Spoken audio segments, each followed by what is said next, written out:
잠깐 쉬었습니다. 이어가지고 2부. 네. 궁금하네. 미지의 영역 파트에서는 이제 기생충 연구가 얼마나 어려운지 그것도 소개를 하고 기생충들의 생활이 얼마나 독특한지 설명을 해요. 진짜 미지의 영역이니까. 예를 들면 알려진 부분을 이렇게 설명해요. 흡충에 감염됐을 때 흡충 입장에서 자신이 어떻게 사람 속에서 길을 찾아가지고 가는지 설명을 하고요. 예를 들면 이런 거.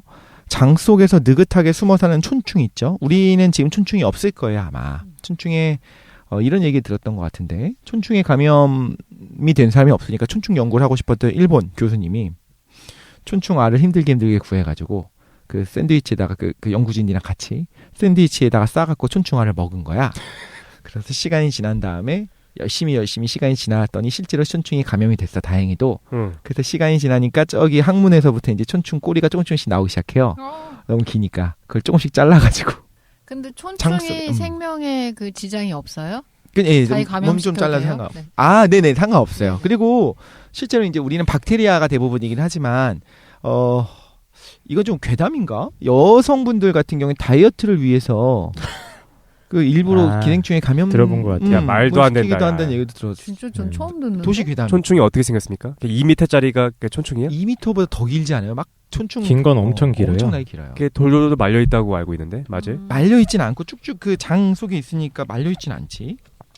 근데 저 아까부터 궁금했던 게 기생충은 박멸하기가 힘들고 사람들이 18m. 네네. 네. 그 사람들이 연구할 때 바이러스나 이런데 훨씬 더 이제 연구를 많이 하게 됐다, 치료약도 많이 개발됐다 이렇게 하셨잖아요. 네. 근데 저희가 생각할 때는 인식하기로는 바이러스가 더 위험하다고 생각하지 않아요? 왜냐하면 기생충은 실제로 뭐 1년에 한 번 정도만 회충약 먹고 기생충으로 사람이 죽었다 그러면 뭐 어패류 같은 거 드시고는 뭐 여름철에 무슨 기생충에 감염돼서 죽었다 이런 것만 들어보지 실제로는 바이러스나 뭐 메르스 이런 것처럼 그 감염되면 위험하다고 인식하는 거는 바이러스가 더 큰데 확산되는 것들이 좀 그러네요. 기생충은. 근데 독실님 얘기해 줄 땐 훨씬 더 기생충이 훨씬 이게 치료하기가 어렵다라고 하시니까 알고 있는 거랑 다른 것 같아서 그렇죠. 기생충이 치료하기 어렵다는 거니까 우리 환경의 특수성을 생각해야 될 것 같아요. 아프리카 같은 데서 이제 어마어마하게 사람들이 죽는 그 수면병의 원인이 되는 것도 기생충이고, 네네. 예를 들면 말라리아 창궐 지역에서 그 말라리아를 일으키는 것도 기생충이고, 그죠? 그런 애들은 너무 치명적이거든요. 근데 우리 주변에서 기생충이 치명적인 경우가 많지가 않은 거예요. 그리고 때문에. 전염성이 좀 떨어져요. 그러니까 뭐 메르스 같은 경우도 호흡기로 그게 전염이 된다라고 한다면 이제 우리가 이야기하다가 나오는 혹은 타액 같은 것 때문에도 전염이 될 수가 있는데 근데 기생충 그 정도는 아닌 거예요. 제대로 익혀먹지 않았기 때문에 이제 그게 살아 들어오는 게 문제가 되는 거지. 알이. 그런 면에서 이제 어떤 사회적 관심은 좀 부족한 것 같아요. 근데 이제 이게 중요한 곳 있죠. 기생충 알들이 둥둥 떠다니는 물을 끓이지 않고 그대로 먹는 그런 문화가 그대로 남아있는 어떤 좀 그쪽 그 개발도 당국들이나 뭐 아프리카 그쪽은 너무 그게 위험한 거예요. 애들부터 그냥 감염이 돼버리는 거예요. 우리가 환경적으로 기생충에 오염되기 힘든 곳에 살고 있는 거구나. 혹은 잘 사는 거지 그냥. 그렇군요. 사실 잘 사는 거지. 상하수도 시설 다 되어 있고. 그래서 우리는 상대적으로 바이러스가 더 위험하게 느껴진다. 그렇죠. 그렇게 느껴지는 거죠. 오케이. 자, 그러면 촌충이 어떻게 힘들게 사는지 봅시다. 촌충은 입이나 창자가 없고 피부로 흡수를 해요. 그러니까 몸 속이 없어요. 구조물이. 그 말 무슨 뜻이냐면 우리는 몸 속에 창자가 있는데 걔는 피부로 흡수하는 거니까 창자가 뒤집어져서 나와 있는 형태라고 보면 돼요. 너무 신기하다. 최적화돼 있네. 어떻게 보면 영양소를 뺏어 먹기에 최적화돼 있는. 그렇죠. 입도 필요 없네. 그렇죠. 입이 필요 없죠. 딱 가서 자기야 하고 이렇게 기대고 있으면 에너지를 쭉 빨아들이는 거죠. 그렇죠. 네. 장이 바깥에 있으니까. 너무 전문적인 것 같아요. 근데 기생충들의 그 다양한 양태에 대해서 설명해 주시는데 너무 다양해요. 하나하나 어떻게 이렇게 전문적으로 진화됐는지 신기한 거예요. 그러니까요. 종류도 훨씬 많고. 근데 얘네들이 이제 장의 연동 운동을 하잖아요. 그러니까 사람이 장의 연동 운동을 하면서 음식물을 혹은 변을 아래로 내려보내잖아요. 이거로 미끄러져 내려갈 거 아니에요. 그러니까 얘네들이 이제 두 가지 형태가 있어요. 머리 갈고리나 빨판으로 창자에 딱 붙어서 고정을 시켜놨든가 아니면 자기가 연동 운동으로 내려가다가 다시 적당히 거슬러 올라와요. 연어들처럼요? 그렇게. 오. 그러니까 이제 귀신같이 그걸 알아. 이 정도 내려갔으면 좀 위험한데 다시 올라가야지 하고 그만큼 다시 올라와요. 냄새 난다 하면 다시 올라가는 건가요? 정도까지 내려가기 전에도. 그렇구만. 사람 내장도 너무 길게 돼. 소장이 길기 때문에. 그렇죠. 근데 이제 문제는 촌충이 길어지면 문제가 생겨요. 촌충이 18m까지 자란다고 했잖아요. 그러면 장의 연동이 똑같이 움직이는 게 아니에요. 장의 그 웨이브가 어느 부분은 심하고 이게 쭉 아래로 퍼져나갈 거 아니에요. 네네. 그렇죠? 네네. 동시다발적으로 일어난다고 하더라도 어느 부분이 시작되는 부분이 있고 어디는 약하다가 쭉 웨이브가 이제 전달되어 올 거 그렇죠. 아니에요. 인간은 대장 운동이 일어날 때 그치? 연동 규칙적으로 한 게 아니고 이제 일부 지역이 먼저 하면은 그쵸. 예, 꿀렁꿀렁하겠지. 꿀렁꿀렁하는 그게. 거지 말 그대로. 어. 그러면 촌충이 이제 몸을 헤엄치는 것도 한 18m야. 그럼 어느 부분은 강하게 웨이브를 치고 예. 어느 부분이 약하게 웨이브를 쳐야 되는 거예요. 끊어지겠네. 그렇게 안 하면 끊어지겠지 자칫하면. 어. 그래서 그런 것들 긴 촌충이 그 차이를 감지해서 몸의 일부는 빨리 연동을 하고 그 일부는 느리게 헤엄을 치고 이렇게 하면서 살아남기 위해서 이렇게 다 시스템이 정교하게 맞춰져 있다는 거죠. 그렇구만. 촌충도 애쓰고 있네. 놀랍다. 구충 같은 경우에 힘들게 이제 어떻게든 장으로 옵니다. 입으로 들어올 수도 있지만 다른 데로 들어올 수도 있어요. 피부를 뚫고 들어올 수도 있어요. 그래서 힘들게 장으로 왔어. 걔 입장에서는 걔가 장으로 못 오면 자기도 죽으니까. 근데 피를 빨거나 이제 장을 뜯어먹고 사는데 구충은 네. 이제 한 군데도 계속 빨아먹으면 안 되고 조금 뜯어먹고 어느 정도 이제 신선한 이제 피를 먹는지 그 장 조각을 먹는지 모르겠어요. 아직도 모른대요 잘. 그 다음에 이제 둥둥. 걔네가 우리 음식물을 뺏어 먹는 것이 아니라 걔네 우리를 뜯어먹어요. 우리를 뜯어 먹는 거구나. 근데 이제 피를 빨아먹는 건지 장 조각을 먹는 건지 모르겠는데 좋은 걸 적당히 먹고 있어. 먹는데 문제는 이제 피가 나오잖아요. 그럼 바로 무슨 일이 벌어지냐면 응고를 시작해요. 피는 굳어요. 그럼 잘못하면 촌충이 아니지 구충이 같이 응고돼서 죽을 거 아니에요. 네. 거머리처럼 얘는 뭘 하냐면 항응고인자를 분비를 해요. 그래서 너무 피가 계속 대단하다. 나오도록. 근데 문제는 항응고인자가 너무 많이 분비되면 숙주가 죽어버리거든요. 피가 먹지를 않으니까. 그럼 내부 출혈이 너무 심해지면 죽잖아요. 그러니까 그럼 구충도 같이 죽겠지. 적절하게. 그치. 적절하게 하면서 거머리처럼 열심히 여기 놀라워. 뜯어먹고 조금 지나면 또 딴 데 뜯어먹고 이러면서 살고 있는 거죠. 말라리아를 일으키는 열원충이라 할게. 말라리아 원충. 이런 거는 모기를 통해서 혈관에 들어와서 일단 간세포에서 일주일을 삽니다. 그러면서 적혈구, 이번엔 적혈구로 가서 혈색소를 먹고 살아요. 근데 적혈구는 우리가 한두 번 정도 얘기했던 것 같아요. 아무것도 없어요. 걔는 산소 운반에 특화된 그냥 기관이에요. 그 핵도 없고 심지어 모든 것이 태워 있는 상황에서 혈색소들로 헤모글로빈으로 꽉 차 있고 그리고 이제 카탈레이즈라고 해갖고 그 활성산소를 제거할 수 있는 H2O2를 제거할 수 있는 그런 효소만 약간이거든요. 그런데 이제 열원충이 건강한 적혈구를 감지하고 그 안에 침투해서 어떻게 사는지를 이제 또 흥미진진하게 해서 설명을 합니다. 열원충이 혈색소만 먹고 사는데 혈색소만으로는 못 살아요. 당연히 우리가 밥만으로는 못 살잖아요. 다른 네. 것들이 필요하지, 그지? 그래서 적혈구 내부를 먹어치우기 위한 장비들이 필요한 거예요. 그래서 효소도 합성해야 되고 열원충이 하나 적혈구 안에 들어가면 16마리로 분열해서 튀어나오거든요. 열원충? 열원충. 열원충. 말라리아 원충. 열원충. 그게 16마리로 분열하기 위해서는 자기 자신의 몸을 늘려야 되니까 아미노산 대사가 필요하겠죠? 또 먹고 살다 보면 똥이 나오겠지? 노폐물 제거하는 어떤 그런 단백질들이 필요하잖아요. 문제는 적혈구는 그런 걸 못해요. 아무것도 없어. 그러니까 자기가 그 안에 공장을 차리는 거야. 스타크래프트 하면 그런 생각을 들지 않았어요. 그래서 미네랄만 있었던 곳에다가 SCB가 열심히 그 미네랄을 캐갖고 자기 기지를 건설해. 그러니까 열원충도 그런 짓을 하는 거야. 적혈구 안에는 미네랄만 가득 차 있어. 그래서 그거를 캐 먹고 자기만의 왕국을 그 안에 만드는 거예요. 적절하다. 그래서 이 사람이 이렇게 얘기해요. 감염된 적혈구는 원래 단순한 세포 소체였는데 그냥 아무것도 아니었는데 오히려 감염된 다음에 진정한 의미의 세포가 잠깐 된다. 신기하구만. 그렇게. 근데 이제 문제는 이거예요. 열원충은 이렇게 생각했네. 점령했다. 점령했다. 그렇지. 내가 발전시켰다. 점령. 네. 근데 이제 열원충에 감염된 적혈구는 표면이 딱딱해져요. 원래 적혈구는 물렁물렁 해갖고 이제 틈새를 막 지나갈 수 있거든요. 근데 문제는 표면이 경화되면 비장이 적혈구가 늙은 걸로 알고 파괴를 해버립니다. 적혈구가 파괴되면 그 안에 열원충도 죽겠죠. 그럼 열원충은 뭘 해야 되냐면 그 안에다 공장을 차리고 있기 때문에 적혈구가 딱딱해지는 대신에 탄력은 없어지게 하면 안 돼요. 탄력이 줄어들면 죽으니까. 그래서 뭘 하냐면 일단 적혈구가 왜 표면이 경화되냐면 열원충이랑 연결되는 통로가 생겨나요. 네. 그러니까 개미굴처럼 통로를 막 만들 거 아니에요. 표면에다가. 그러니까 딱딱해지는 거지. 그래서 그걸 없애기 위해서 샤프론 단백질을 분비해서 적혈구가 계속 유연성을 유지하도록 섬유 유연제 같은 거를 뿌려주고 놀랍다. 애쓴다. 더 발전하면 또 다른 단백질을 분비해서 계속적으로. 그러다가 이제 이게 짜증이 나잖아. 언제까지 비장을 걱정하고 살 거야. 나중에 더 시간이 지나면 어떻게 하냐면 비장을 공격하나요? 아예 적혈구를 혈관벽에 붙여버립니다. 비장으로 안 가게. 적혈구 처음엔 비장을 속이기 위해서 노력을 하다가 나중에는 비장으로 안 가게 적혈구를 붙여요. 근데 벽에다가. 이거 말씀해주신 거 들어보니까 기생충 완전 인간의 삶의 형태랑 완전 유사한 것 같아. 바이러스랑 다르게 기생충의 삶이 훨씬 놀라운 것 같은데요. 놀라워요. 그렇구만. 그 네. 적혈구도 조그만한 거 엄청 조그맣잖아요. 그렇죠. 거기에 붙어서 그 사는 안에서 엄청나게 조그만 또 기생충들이 그렇죠. 그렇게 또 지능적으로 움직인다는 그렇죠. 거죠. 네. 시기마다 다르게 행동하고. 네. 근데 그럼 이런 생각이 들어요. 처음부터 바깥에다가 그 혈관벽에다 붙여버리면 되지 않냐. 근데 뭐가 문제가 생기냐면 처음에는 그럴 만한 여력이 없는 거예요. 스타가 시작한 지 5분 만에 캐리어 한 부대를 끌고 갈 수 없잖아요. 처음엔 그게 안 되는 거야. 그러니까 처음에는 일단 뭐 타이밍 봐서 처음엔 질러 뽑아서 맞고 그러다 드라군 뽑아서 맞고 이렇게 타이밍이 있는 것처럼 얘들도 어느 정도 시기가 될 때까지 기다려야 되는 거. 입구 맞고 포토 항상 깔고. 포토 깔고 경험치가 있는 거지. 누적되는 게 있어야 되는 것 같아. 뭐가 네. 그치, 최적화되려면. 그러면 거기 혈관에 달라붙어서 아름답게 오래오래 삽니까? 그 다음에 이제 마지막으로 빵 하고 터트리면서 16마리가 튀어나오겠죠.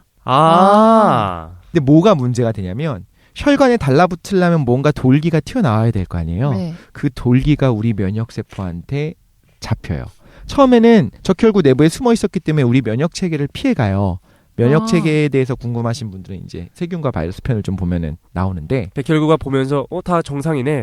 아니 외부에 있는 단백질이 다 우리 단백질이니까 그지? 근데 돌기 하나가 딱 나오면 쟤 뭔가 좀 이상하다. 저 돌기가 이상하다라고 하고 이상하네요. 네. 한다는 이제 거지. 돌기에 대한 항체를 만들어요. 네. 그럼 보세요.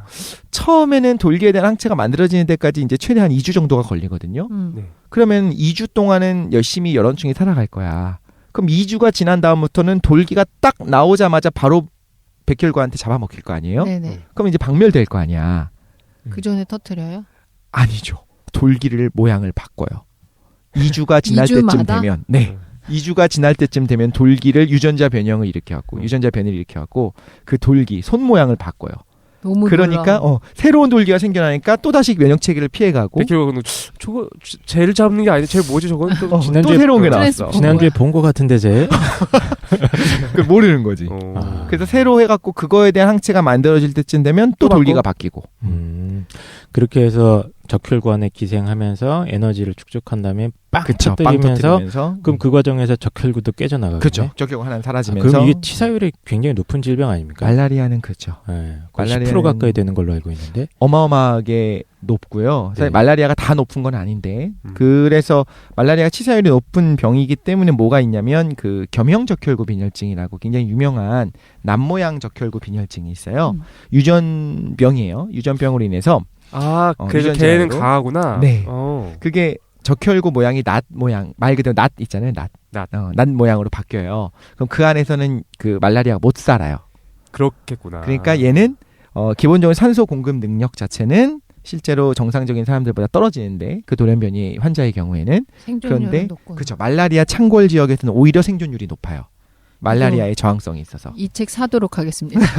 너무 재밌어요. 재밌네요. 네. 이 재미 신기하죠. 이거. 뭔가 덕후들의 감성을 자극하는 게 있나 봐요. 선모충이라고 하는 애도 있는데 얘는 선모충. 네, 얘 근육에 박히거든요. 근육을 처음에는 물렁물렁하게 했다가 딱딱하게 만들어요. 그래서 이게 뭐 하는 건가 했는데 실제로 보니까 근육을 리모델링을 해서 자기가 살 완벽한 집을 짓습니다. 얘네들 많이 번식하면 근육 생기는 거예요? 그러니까 이제 뭔가 이렇게 딱딱한 게 생기겠죠. 근데 얘가 열원충이 적혈구 내부를 파먹으면서 자기의 왕국을 건설한 것처럼 얘는 더 잘하거든요. 숙주 유전자를 복제를 해요. 그래서 선모충이 살기에 적합한 집을 만들도록 합니다. 바이러스 같죠. 유전자 자체를 약간 그렇네. 변형을 하니까. 그래서 어떻게 하냐면 유전자를 복제해서 일단 그 부분에다가 근육세포를 오히려 늘리게 하고 그리고 콜라겐을 대량으로 만들도록 그 유명한 콜라겐입니다. 콜라겐을 대량으로 만들도록 DNA의 전사를 촉진해서 세포를 둘러싸는 막을 형성해요. 자기가 사는 집 바깥에다 이제 그 경계를 치는 거야. 콜라겐으로. 그 다음에 이제 피가 들어와야 먹고 살 거 아니에요. 혈관 신생을 촉진합니다. 또 그런 물질을 내요. 그래서 혈관이 만들어져요. 좋겠네요. 근육이나 뭐 탄력도도 증가하고 혈류량을 지금 증가시키면 건강미인의 증표들 아닙니까? 그 다음이 문제인 거 아니에요? 선모충 근데 아니, 어떤 그러고 살아요, 나쁜 그냥. 점이 그 있어요? 그러고 살아? 네, 그러고 살아요. 그러니까 자기가 살기 위해서 그 안에 둥지를 짓고 그 안에 숨는 거지. 근데 그거를 이제 조작하는 걸 이야기하는 거예요. 근데 딱히 나쁜 게 없는 것도 좀 이따 나오기는 하니까 네네. 그거를 오히려 설명하니까 되게 재밌어요. 오케이. 사람한테 딱히 나쁠 게 없는 기생충도 얘야? 있거든요. 오. 우리한테 다 있는. 근데 뭐 이 선모증 같은 경우는 딱히 나쁠 건 없고 근육 조직 내에 기생하다가 보면 근육통, 경련, 마비와 뇌염이나 연하의 장애, 감염 후 16개월에서 18개월 후에는 석회화돼서 석회화된다는 게 뒤질 수 딱딱해지는 거죠. 딱히 나쁜 거 없네. 얘는 나쁘고, 그러니까 딱히 나쁜 게 없는 애가 뒤에 나와. 아, 이제. 오케이. 아. 알겠습니다. 얘는 나쁜 놈입니다. 얘는 그리고 이게 얘도 정도면 근육에서 뭐. 살고 싶어 해요. 네. 근데 얘도 실수로 뇌로 올라가게 아, 되면 또 문제가 된 경우가 많은 심각해지죠. 거예요. 얘들도. 그럼 뇌가 딱딱해지나? 아우, 거기서 이제 자기 그 둥지를 지으려고 하겠지. 이런 문제가 생기겠지. 아우. 그렇구나. 여기가 어딘가 싶겠네, 걔도. 음. 왔는데. 뭐 이 외에도 기생충끼리도 생존 경쟁을 하고 기생 말벌이 얼마나 악랄한지 또 자기들끼리 어떻게 경쟁하는지 또 예를 들면 이런 거 1년 중에 11개월을 잠을 자는 삿발 두꺼비가 있어요. 애리조나 사막 안에서 삿발 두꺼비. 사막이니까 얘네들은 이제 건기인 11개월을 자는 거예요. 두꺼비가 그 안에 기생충이 살거든요. 얼마나 힘들겠어 걔네들도. 숙주가 계속 자. 11개월 동안 가만히 있다가 활동하는 1개월 동안에 빨리 다른 데로 넘어가야 돼요. 걔네들도 마찬가지인 거야. 숙주가 활동하는 1개월 동안 빨리 번식해서 다른 데로 넘어가야지만 계속적으로 살아갈 수가 있는 거예요. 그렇구나. 그러니까 이런 식으로 숙주가 진화하거나 숙주의 삶에 따라서 자신들도 어떻게 형태를 바꿔 나가는지를 이제 소개를 합니다. 근데 사실 우리가 계속해서 오해하면 안 되는 게 계속해서 의인화해가지고 얘기하잖아요. 얘네들이 무언가 의지를 발휘해서 사는 것처럼 얘기하는데 실제로는 그런 건 아니고 되게 기계적인 거겠지. 그렇지. 뭐 내적 세계가 있는 것도 아니고. 그런 그건 애들이 모르잖아. 살아남은 거겠죠. 의지가 있을지 모르잖아요. 그 기계화돼서 예. 움직인다고 보기는 너무 정밀하게 움직이는데. 근데 우리가 그런 거야. 아주 오래된 진화의 과정을 고려하지 않고 결과만 보니까 마치 이게 어떤 뭐 지능을 활용해가지고 얘네가 의지적으로 무엇인가 한 것처럼 보이지만 실제로 그런 게 아니라 너무 오랜 기간 동안의 진화 과정 중에서 그냥 자연스럽게 그냥 생긴 거겠죠. 최적화된 놈들이 살아남아 있는 그렇지, 거죠. 그렇지. 그렇게 버틸 수 우연적으로. 있었던 놈들만 살아남아서 후손들한테 계속 유전자를 전달하고 있는 거겠죠. 근데 마치 얘기를 들으면 계속해서 무엇인가 걔네들 막 의지적인 뭔가 것처럼. 작전을 짜가지고 아. 야 이번에 백혈구 들어온다 숨어 이런 건 아니라는 거죠. 그렇지. 예. 최 사장님은 그 내적 세계가 없다고 얘기하셨는데 있다고 주장하는 분 아닙니까? 맞습니다. 네네. 근데 걔도 왜 사실은 내적 세계가 있을 거예요. 있을 것 같은데. 음. 네. 난 없을 것 같아. 그냥 무작위로 우연적 선택된 것들이 그렇게 그냥 진화한다고 보시는 거예요? 유전적으로 그렇죠. 정보에 따라서 본능적으로 행동하는 거라고 봐요 저도. 그러니까 아까 같은 경우에는 2개월에 상체가 형성이 되거든요. 네. 근데 2개월마다 형태를 바꾸는 거는 이제 새로운 상체가 형성될 때 됐으니까 바꾸자라고 이제 이야기하고 바꾸는 건 아니고 어떤 애들은 1개월마다 어떤 애들은 뭐 1년마다 항체를 그러니까 그 형태를 바꾸게 여러 개가 있었겠죠. 그 중에 살아남은 애들이 그렇지. 2주만 살아남았을 네. 거예요. 왜냐하면 하루에 한 번씩 형태를 바꾸는 것도 가능할 수 있을 거예요. 그런 애들은 너무 유전자 조작을 많이 하다 보면은 에너지를 많이 쓰겠지. 그러니까 그것도 죽었을 너무 거예요. 과해. 그리고 1년마다 바꾼다, 한 달마다 바꾼다. 그런 애들은 이미 제거돼서 사라졌을 거고. 그러니까 살아남은 애들은 그런 애들만 살아남았을 거다. 이렇게 얘기할 수 있겠죠. 의지가 없었겠지. 비의지적인. 그러니까 우리는 의지를 가지고 있나요? 뭐? 갑자기 철학적인 얘기를 하네. 그러네. 그지? 자, 30년 전쟁 챕터 3입니다. 여기서는 기생충이 몸속에서 살려면 이제 면역체계 공격에 맞서 싸우고 이기고 적응을 해야 되는데 그 전쟁 이야기를 다루고 있는 거예요. 이제 박테리아와 바이러스도 우리 몸의 면역체계를 교묘히 피하기도 해요. 그렇지만 지난번에 제가 얘기했을 거예요. 면역체계 거의 필패해요. 시간만 주어지면. 문제는 기생충은 훨씬 지능적입니다. 물론 이 지능적이라고 했다가 좀 최사장님이 싫어할 텐데 면역계를 피하고 혼동시키고 기진맥진하게 하고 조종합니다. 그래서 면역계의 신호체계에 혼란시켜가지고 면역체계를 약하게 만들든가 필요하면 과잉 반응을 일으켜요. 그래서 이런 기생충의 솜씨가 박테리아와 바이러스에 대한 백신은 많이 있지만 기생충에 대한 백신은 여지껏 전혀 없다는 사실에서 나타난다고 해요. 기생충이 없다. 그러니까 아주 쉽게 얘기하면 기생충이 그냥 우리를 피로하게 만드는 거야. 그래서 면역 활동을 활발하지 못하게 만든다는 거지. 갖고 노는 거지 완전. 되더운데. 그 백신이라는 게 뭐 세균이 들어오면 그놈에 맞게 미리 우리 면역 체계를 이제 훈련시켜 놓는 거잖아요. 그렇죠, 맞습니다. 네. 예. 근데 이제 그런 대응 방식이 불가능하다는 거죠. 네, 기생충은. 껍질이 계속 바뀌니까요. 그러니까 아까 말했었던 수면병을 야기하는 파동편모증인지 계속 나오거든요. 사람들이 좋아한대잖아. 우리 면역 체계에서 공격받는 자신의 껍질. 지난번에 얘기했었죠. 제가 껍질 부분이 공격당하는 거라고 네. 결국엔 그 껍질을 주기적으로 바뀌어요. 그래서 아까 열원충이 했던 것처럼 첫 번째 껍질을 학습하고 공격할 때쯤 되면 두 번째 껍질로 얼굴을 바꿔버립니다. 이게 유전자 재조합을 계속적으로 하기 때문에 면역을 시해갈 수 있고요. 아까 그 열원충도 얘기했고요. 이런 애들도 있어요. 기생충을 잡아먹어서 파괴하는 애가 이제 면역 그 1차 면역 중에서 이제 대식세포가 있는데 네네. 걔네들 안에 기생하는 리슈만 편모충도 있습니다. 마치 TH셀, 그 헬퍼 T 림프구라고 하는 면역 체계 안에 사는 HIV 바이러스랑 비슷한 거예요. 그때 에이즈 잠깐 얘기했었나요, 제가? 네. 네. HIV 바이러스는 그 의사를 공격하는 애라고 했죠. 약간 무관도 같은 건가요? 무관도 안 봤어? 어떻게 보면 그럴 수도 있을 것 그렇네. 같아요. 경찰한테 이렇게 이중 그렇지. 그렇지. 자, 그런데 그 리슈만 편모충은 이름이 휴만이 들어갔네. 근데 얘 되게 끔찍해요. 이거는 검색을 해보시면 리슈만. 네. 리슈만 편모충인데 네.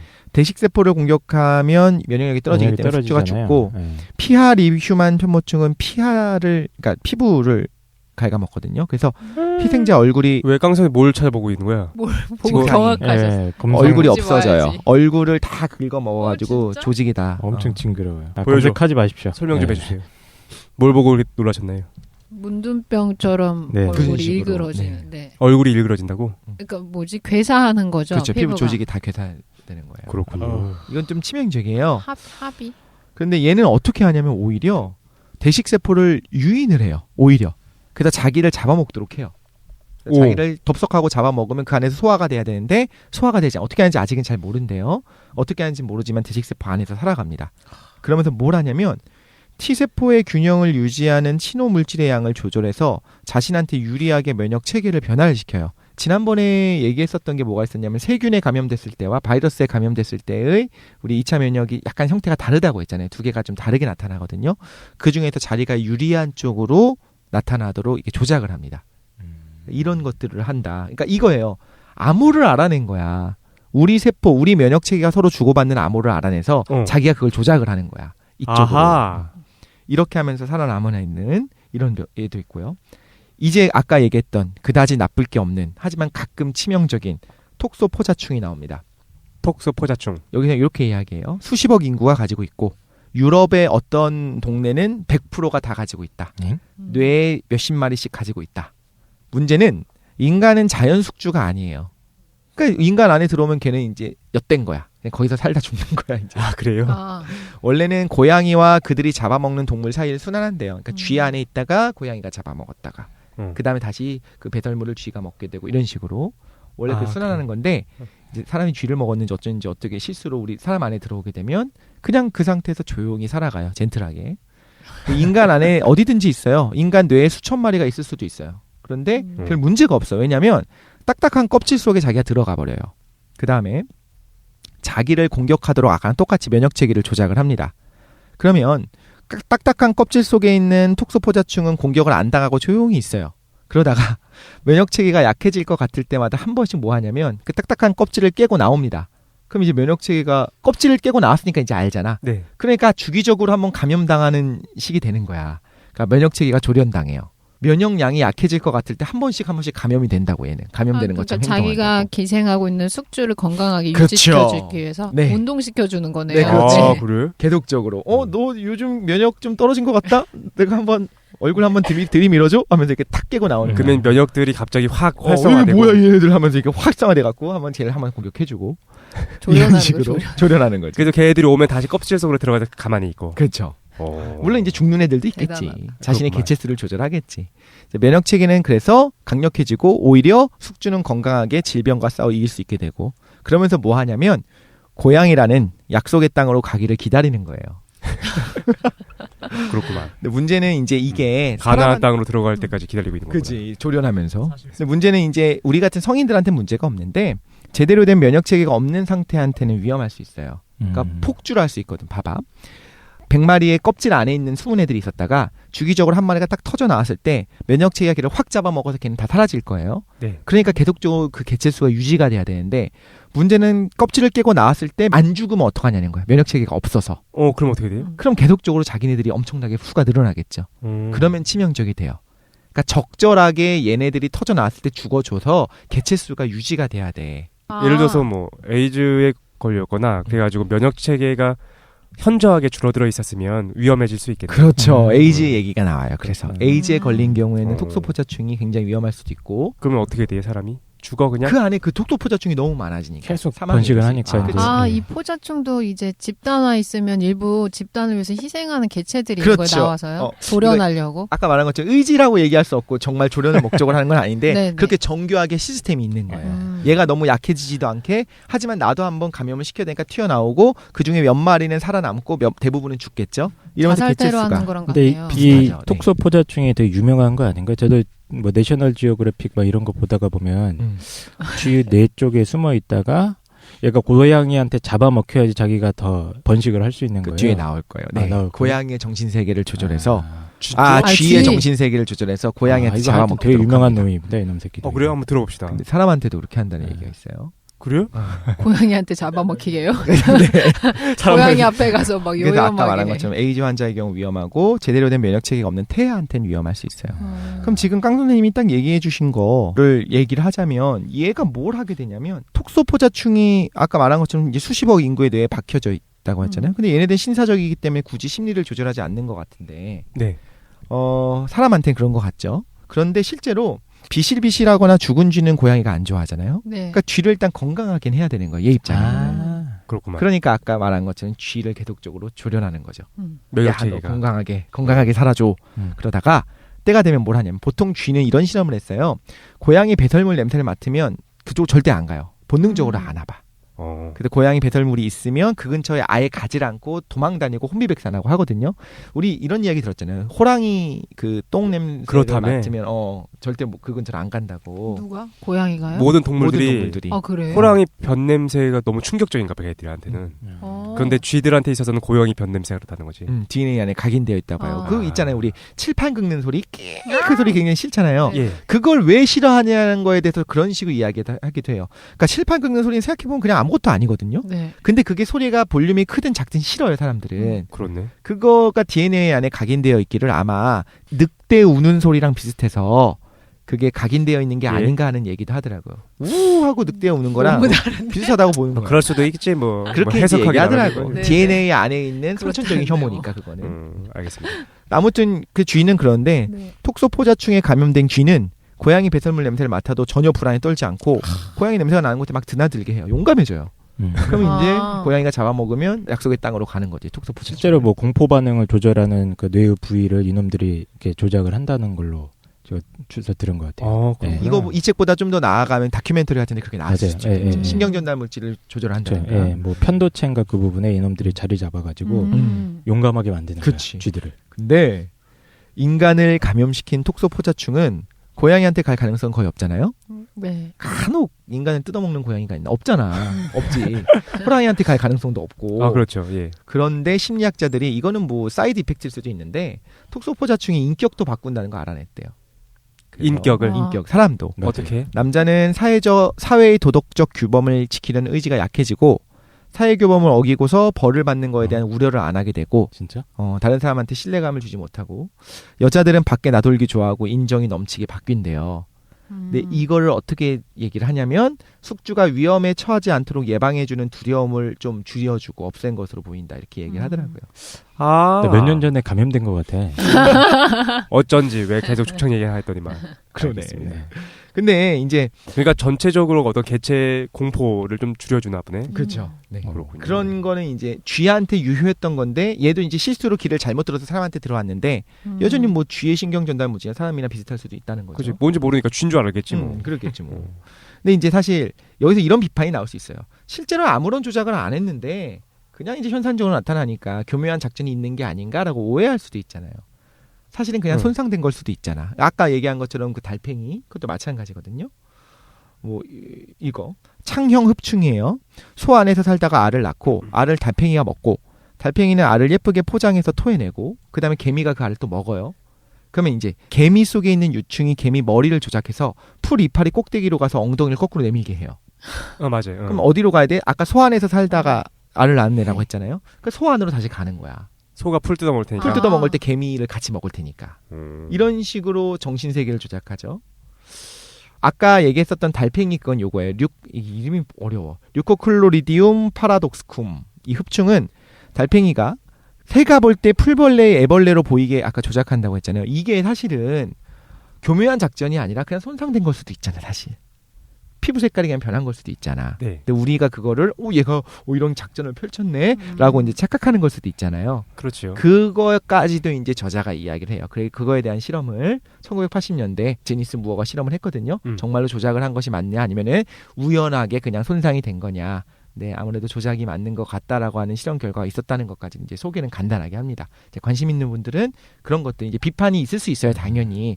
이분은 모든 걸 기생충 위주로 설명하거든.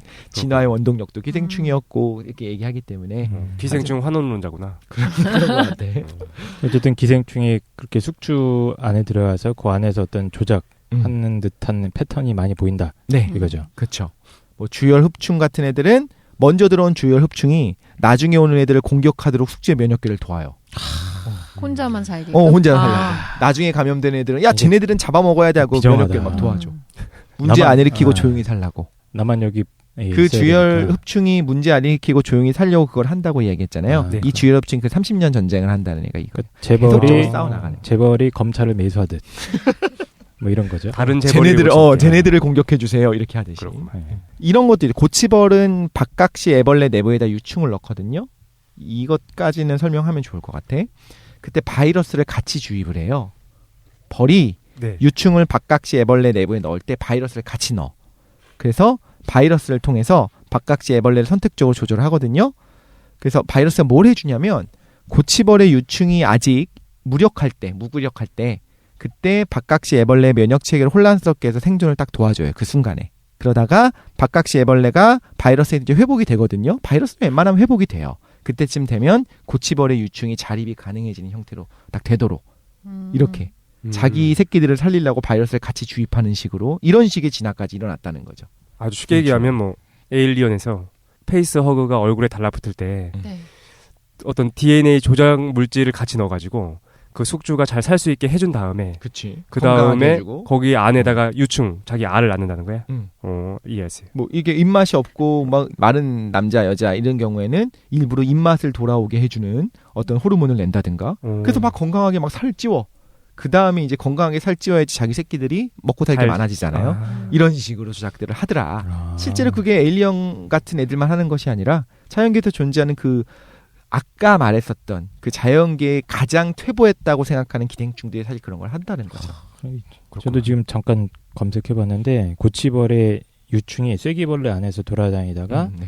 밖으로 나와서 알 형태로 돼 있대요. 네. 그때 취약하잖아요. 네. 그러면 그때 이 쐐기벌레가 그 알들을 보호하는 행동을 취한대요.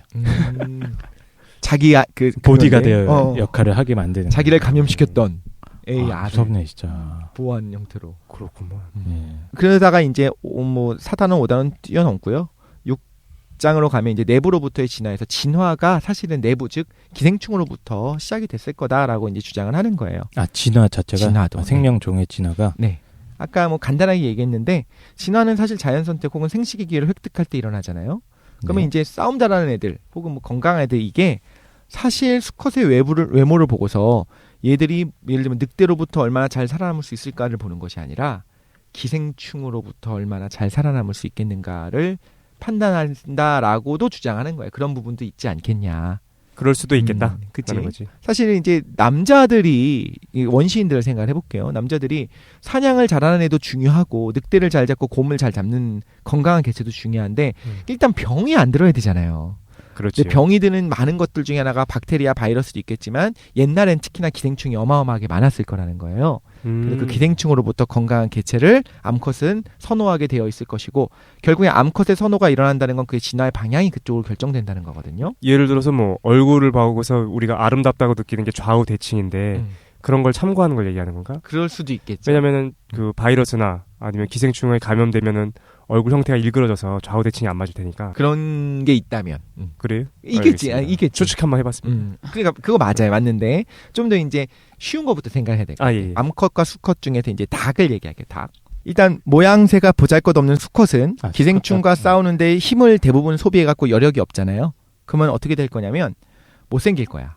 그래서 기생충의 저항력이 강한 수컷은 여력이 넘쳐야 돼. 그러니까 힘이 넘쳐야 돼. 그 힘은 근육량을 말하는 것이 아니라 건강을 말해요. 네. 기생충과 싸울 수 있는. 그래서 그 건강한 유전자를 암컷한테 자랑을 해야 되는데 그게 어떻게 돼야 되냐면 반드시 겉으로 드러나야 되고 사치스러워야 돼요. 그래서 공작새의 사치스러움 암컷이 선택하잖아요. 그 수탉 이게 볕 있잖아요. 생물학 그러니까 결국에는 수탉이 벼슬이 있는 것이 생물학적인 이력서라는 거예요. 근데 이건 사실 부담스러운 일이에요. 왜냐하면 그 벼슬이 붉고 두툼하려면 남성 호르몬을 막 퍼올려야 되거든요. 그런데 그 남성 호르몬은 사실 면역 체계를 억제합니다. 실제로 사람도 마찬가지예요. 남성 호르몬 면역 체계를 좀 억제해요. 아, 그래요? 그래서 네, 수탉이 기생충을 물리치는데 오히려 불이익을 가져다 줘요. 그런 애들을 오히려 암컷이 또 선택할 수 있게 되더라. 왜냐면은 나는 바이러스를 이겨내고 그럼에도 불구하고 건강해가지고 이렇게 건강할 수 있다는 에너지를 여기다 소모하고 있다는 걸 보여주는 그렇죠. 거예요. 남자로 치면 코가 크고 뭐 이런 거를 선호하는 거랑 비슷한 건가요? 코가 그럴 수도 있나? 그러니까 에너지 자체가 더 많다는 거잖아요. 활용할 수 있는 자기가 그치. 외적인 걸 치장하거나 보통 선선택이 맞아요. 일어날 네. 때 저희 인간의 유래에서 닭이다 그럼 수컷이 벼슬 있고 이렇게 깃털이 화려하니까 그걸 치장하는데 에너지를 소모하는 여력이 있어야 되니까 그거가 면역 체계가 떨어지지 않았던 증명이 되니까 이제 암컷들이 선택한다는. 그렇죠. 근데 옷을 독수리- 잘 입는 것도 그런 건가? 그럴 수 네네. 있겠지. 저기 여유가 보니까 넘쳐나는 여유가 거지. 넘쳐나니까 저렇게 옷을 잘 입을 수도 있고. 과거에 못 먹던 시기에는 뚱뚱한 남자들이 뭐 배가 인격이다 하면서 또 인기가 있었다고 하잖아요. 그런 좋을 거지. 때였죠. 넘쳐나니까 여력이 있으니까 저렇게 뚱뚱할 수 음. 있어라고 이야기하는 그런 것 같아요. 자, 그래서 뭐 이런 식으로 기생충이 줄지어 날아가는 새의 긴 꼬리를 늘어뜨리기도 했고 수컷 가시고기의 등에 눈부신 전무늬를 만들기도 하고 귀뚜라미의 정자 주머니를 더 크게 만들고 기생충이 그렇게 한다는 거예요. 그래서 이런 것 같아요. 틀릴 수도 있어요. 당연히 이 얘기가 틀릴 수도 있는데 책에서 언급을 하고 있거든요. 틀린 것처럼 보이지만 사실은 맞을 수도 있고요. 그래서 결론은 아무튼 간에 기생충은 숙주의 생식 활동에 영향을 준 건 맞는 것 같고 생식 활동에 영향을 준다는 건 반드시 진화에서 어떤 영향을 준다는 겁니다. 생식은 진화랑 굉장히 중요하거든요. 그래서 그러니까 이분은 좀 약간 조심스럽게 접근하는 거네요. 조심스럽게 일단 접근해요. 기생충이 진화에 전혀 무관하다라고 보는 게 지금의 진화론이니까 그렇게 보긴 힘들고 기생충의 영향도 고려해야 되겠다 정도인 것 같아. 근데 이게 오히려 핵심일 수도 있다라고 실제로 제가 알기로도 이제는 기생충이 진화에도 굉장히 중요한 게 아니었을까? 그러니까 포식자, 피식자의 관계보다 내부로부터 얼마나 건강한가가 중요하잖아요. 그러니까 그렇게 본다고 하더라고요. 아무튼 결론이 그렇습니다. 숙주랑 기생충은 계속 싸웁니다. 같이 행복하게 살고 있지 않아요. 숙주도 계속적인 면역 체계와 여러 가지를 통해서 기생충을 공격해요. 그럼 그걸 피하기 위해서 기생충도 계속적으로 어떤 형태를 바꾸겠죠? 그러면서 기생충은 숙주가 평소에 안 하던 행동을 하게 하고 빨리 생식하게 하고 호색한으로 만들기도 합니다. 그래서 빨리 마지막에 죽기 직전에 자기 알을 낳고 죽어야 될 거 아니야. 그래서 이런 과정에서 싸우는 과정에서 둘 다 서로 진화를 해요. 둘 다. 그래서 새로운 종의 탄생을 장려했고 숙주들을 다양하게 만드는 것도 기생충이 많이 했더라라고 이야기를 하게 되고요. 두 발로 걷는 숙주는 이런 얘기가 나와요. 그냥 사람이 기생충에 대한 방어로 진화가 어떻게 생겨났는가. 좀 약간 무리가 있을 수도 있는데 영장류가 털 고르기를 하잖아요. 그게 뭐 하는 거냐면 사실 그 안에 있는 기생충들을 제거하는 작업들이거든요. 커다란 기생충 눈에 보이는 실제 거. 뭐 이라든가 이런 애들 제거하는 거 실제 그거 하거든요. 그걸 하면서 그러니까 영장류의 유대가 높아진 거는 기생충 때문이다. 이렇게 이야기하고 야, 좀 이게 또 집단이 커지다 보면 이제 털 고르기를 못 해요. 집단 안에 뭐 100마리가 넘어가기 시작하면 서로 털 고르기를 못 하는 거야. 그러니까 유대를 높이기 위해서 언어가 생겨나게 됐고 또 기생충이 인간의 지능을 진화시켰다라고 가정을 하는 거죠. 이것도 의도적인 건 아니었겠지만 실제로 원시인들이 그 생존에 가장 불리했었던 것이 뭐 먹는 게 과연 부족해서였을까 아니면 병이었을까를 생각해보면 좀 이거는 답이 나올 수 있는 얘기인 것 같아요. 약간 그 기생충을 종교로 믿으시는 것 같기도 한데 자기 연구 분야니까. 그렇군요. 이제 8장이 이제 마지막 장인 기생충 제국이 어떻게 살아가기를 이야기하는데 여기서 뭐 이런 것도 좀 재밌는 게 있어서 한번 얘기를 해보려고 해요. 알러지 있잖아요. 우리 알레르기라고 하는 네네. 것들이 원래 과거에 기생충이 인간이 엄청나게 많았거든요. 그리고 실제로 기생충을 제거하기 위한 백혈구들이 또 따로 있어요. 뭐 호산구는 기생충에 감염됐을 때 많이 나타나게 되고 알러지는 뭐 호염구가 중요한 역할을 하고 이런 것들을 이제 연구를 하고 있고 지금도 연구 중이에요. 어떻게 했는지 모르겠는데 인간이 기생충에게 감염되었을 때 호산구가 그러니까 백혈구 중에 어떤 특정 형태가 굉장히 급격하게 증가하더라 이런 것들이 연구가 지금 되고 있거든요. 네. 근데 무슨 얘기를 하냐면 인류의 역사에서 지금처럼 기생충이 없었던 시기가 별로 없어요. 그 아. 지금처럼이라고 하는 것도 정말 최근에는 정말로 없어졌어요. 정말 최근 10년 전으로. 그래요. 아까 말한 것처럼 우리 어렸을 때 회충도 있었었고 촌충도 있었었고 맞아요. 했었잖아요. 이도 있었고. 네. 그렇지. 근데 지금 어린 아이들은 그게 거의 없는 거예요. 그렇네. 근데 알레르기가 기생충 전염 반응을 테스트하는 거예요? 몰랐는데. 기생충이 없어서 네. 면역 체계가 심심하잖아요. 네. 원래 군인이 아무것도 안 하고 있으면 폭동이 일어날 수 있거든요. 비스무리하게. 땅이라도 파괴하고 어. 진지공사 시켜야 되지. 그래서 기생충이 없어져서 놀고 있는 애들이 과민 반응, 별거 문제가 아닌 거에 과민 반응 일으키는 알러지가 그거잖아요, 사실. 네. 과민 반응 일으키는 게 아닌가라는 얘기도 하고 실제로 어떤 연구들이 있냐면 이 책에서도 소개돼 있고 저도 예전에 봤던 건데 일부러 기생충 감염을 시켜봤더니 알레르기가 상당량 줄어든다는 어떤 임상 효과들도 있었어요. 어떤 사람이 좀 문제가 있어가지고 알러지가 심한 집단들을 데려다 놓고 기생충 감염시킨 거야. 물론 인간에게 이제 해가 없는 기생충을 조심스럽게 감염시켰겠지. 그랬더니 내 기억에 60% 70% 정도가 굉장히 눈에 띄게 호전되더라는 거예요. 현대 알레르기 반응이 많아진 거는 어쩌면 기생충이 없어졌기 때문이다. 아. 기생충이랑 싸웠었던 우리 면역 체계가 지금 할 게 없으니까 별것도 아닌 거에 예민하게 반응을 일으키는 걸 수도 그러니까 있다. 면역 체계는 항상 훈련 상태가 돼야 되는데 그 훈련할 수 있는 상대가 적군이 없어지니까 다른 걸 찾아서 반응한다는 거예요. 알레르기가 그거예요? 그렇죠. 아. 그러니까 알레르기가 그거라기보다 알레르기는 실제로 우리 몸에 나쁘지 않은 건데 거기에 과민 반응 일으키는 거예요. 그러니까 존재하지도 않는 종북 세력을 만든다거나 그렇죠. 이래가지고 싸우는 거죠 혼자. 그건 정말 적절한 예인 것 같아요. 사실 이제 꽃가루 같은 게 위험하냐면 위험하지 않잖아요. 근데 네. 꽃가루에 엄청나게 예민하게 반응하는 이런 게 알레르기거든요. 맞아요. 이해했어. 오케이. 그럴싸하다. 종북 세력? 기생충이 그래서 치료제가 될 수도 있다. 안전한 아. 기생충. 우리 거머리 같은 걸 지금도 이제 치료에 사용하는 것처럼 네. 가능할 수도 있겠다라고 이야기를 하고요. 책 소개는 이 정도면 될 것 같아요. 사실 너무 흥미진진해서 저도 읽으면서 너무 즐거웠는데. 너무 간추렸다. 그래요? 이거 오늘 끝내려고 이거 너무 빨리 한 것 같은데 이 시기. 아니요. 충분히. 제가 책에 있는 내용을 다 했습니다. 정말이야? 아니야. 이 얘기에 이제 흥미를 가졌다면 한번 보시는 것도 좋을 것 같아요. 그냥 글을 되게 탁월하게 잘 썼어요. 너무 편안하고 재미있게 딱딱하게 쓰지 않았고 제가 말로 한 것보다 훨씬 재미있게 쓰였기 때문에 그래요? 좀 읽어보시면 재밌을 것 같고 이게 좀 우리한테 시사하는 것도 있는 것 같아요. 그래서 저는 이거를 얘기하고 마지막으로 마칠게요. 이 저자가 마지막 부분 이렇게 썼어요. 지구상의 대부분의 생물이 기생충이다. 우리도 기생충이다. 이건 부끄러운 게 아니다. 인류는 태어날 때부터 이미 존재해오던 유서 깊은 기생충 모임에 참여하여 지구상에서 가장 성공적인 생명체가 되었다. 하지만 아직 기생충식으로 살기에 어울리지 않는 부분이 있다. 기생충은 숙주를 필수 불가결한 손상을 입히는 데 능숙하다. 숙주가 너무 심하게 손상되면 결국 기생충 스스로에게 해가 될 것이라고 진화를 통해 배웠기 때문이다. 우리 인간이 기생충으로서 성공하고 싶다면 우리는 훌륭한 선배인 그 대가들에게 배울 필요가 있다. 이렇게 얘기하면서 마무리합니다. 지구라는 숙주를 잘 살려야 되겠네. 적당히 해야 된다라는 걸 얘기하는 것 같아요. 기생충은 그걸 센스 있게 잘하고 있는데 인간이 과연 그러느냐에 대한 이야기를 던지면서 마무리하고 있습니다. 재밌네. 네. 재밌게 잘 들었습니다. 그래요? 일단 우리가 2시간 가까이 기생충에 대해서 여러 가지 얘기를 들었는데 예. 어떻게 들으셨습니까? 오늘 이제 1부 하신 거죠? 1부이자 마지막. 이 다른 분들에게 책을 추천하는 거잖아요. 저희 지대분이. 네네. 그래서 이제 여기에 관심이 있는 분들한테 이제 흥미 이런 것들도 있더라. 맛보기로? 그렇죠. 알겠습니다. 그래서 오늘 시간이 다 돼가지고 30초씩 자기 얘기한 다음에 좀 오늘 정리해보도록 하겠습니다. 어떻게 들으셨습니까? 진짜 그 생명의 세계가 정말 신비로운 것 같아요. 저도 요즘 할 일 없어가지고 집에 이제 다큐멘터리 있잖아요. 바쁘다며. 내셔널 지오그래픽이나 뭐 디스커버리 새벽에 이렇게 보고 있을 때가 있는데 정말 신기한 어떤 그 장면들을 많이 목격을 하는데 그걸 말로 잘 전달해 주신 것 같고 이 참 그 저도 평소에 우리 사회에 기생충 같은 놈들이 참 많다 이 생각을 많이 하고 있었는데 오늘 방송을 들으면서 아, 이놈들의 수법이 참으로 기묘하고 정말 사악하구나 이런 생각을 많이 했습니다. 심지어 면역 체계를 자기 마음대로 조절하기도 하고 뇌를 조작하기도 하고 이런 것들을 보면서 아, 우리가 기생충들을 갖다가 무시하면 안 되겠다.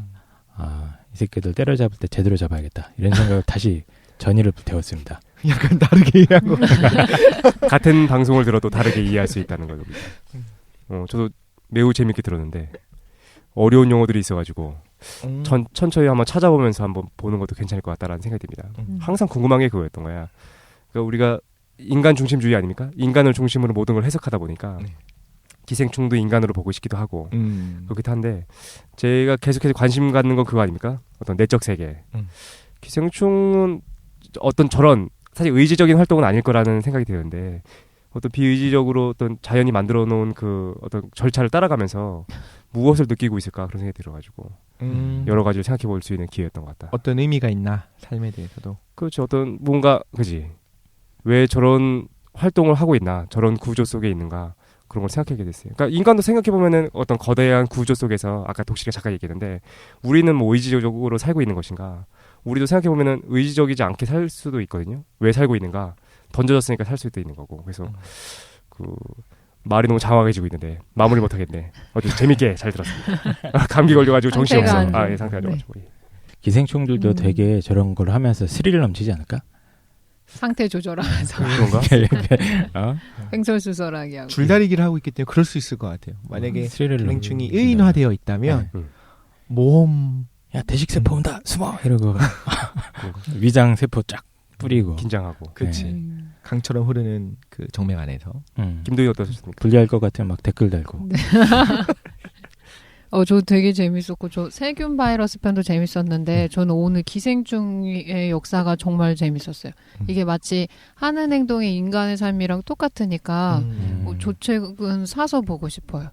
그리고 그 방송하면서도 느끼는 건데 항상 진화가 꼭 될 필요는 없고 모든 게 뭐 성공이나 효용성을 갖출 필요는 없지만 항상 경험치가 많은 게 되게 중요한 것 같아요. 그래서 경험치를 만렙을 찍어야겠다라고 생각을 하게 됐습니다. 기생충이 이러한 형태를 갖추기까지 어마어마한 그 시간과 맞아요. 환경적인 그쵸? 경험에 대한 누적이 있잖아요. 그래서 앞으로 인생을 살 때도 다양한 거에 대한 경험을 하면서 건강하게 살면 좋겠다라는 생각을 마치 해봤습니다. 기생충처럼. 초병렬 네네. 독서법을 통해.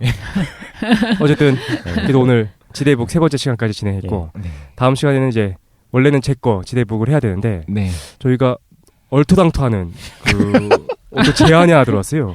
그래서 난 이거 재밌을 것 같아요. 다음 주에 말도 안 되는 에피소드로 저희가 아마 찾아뵙게 될 거고 그 다음에 지대북 하나 남은 거를 진행하게 될 것 같습니다. 네. 어쨌든 다음 주 기대하셔도 괜찮을 것 같고 더 재밌는 에피소드로 돌아오도록 하겠습니다. 네. 긴 시간 동안 고생하셨습니다. 수고하셨습니다. 감사합니다. 네.